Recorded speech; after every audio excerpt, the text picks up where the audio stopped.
tant qu'étudiant en psycho. Je suis un peu plus craintive d'aller travailler dans le réseau public après mes études. Avec les conditions actuelles, c'est un peu déprimant. J'ai pas l'impression qu'on valorise notre métier.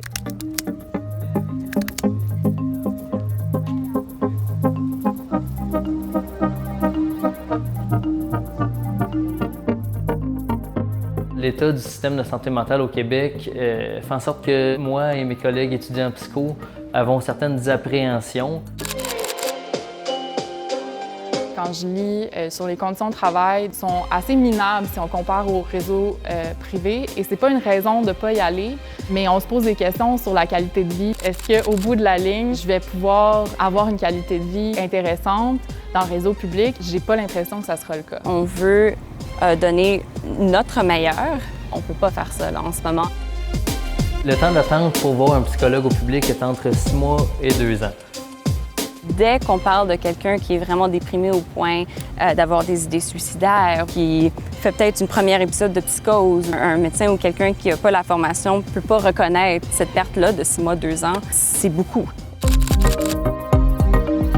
Il faut penser que la première étape, souvent, c'est de demander de l'aide. Mais cette première étape-là peut prendre beaucoup de temps. Cet été, je faisais un stage dans le réseau public. J'ai des enfants que j'ai vus que ça faisait comme plusieurs années qui étaient sur la liste d'attente, puis ça fait juste en sorte que leur problème va juste augmenter. Ça fait en sorte que le patient, il arrive dans ton bureau et tu dois régler le problème là. Fait qu'on les abandonne, mais aussi on abandonne nos psychologues parce que les psychologues se retrouvent avec des personnes qui vont vraiment pas bien. Ils sont frustrés, ils n'ont pas été entendus. Peut-être que leur situation s'est empirée entre-temps. La santé mentale représente 30 à 40 des consultations chez les médecins de famille.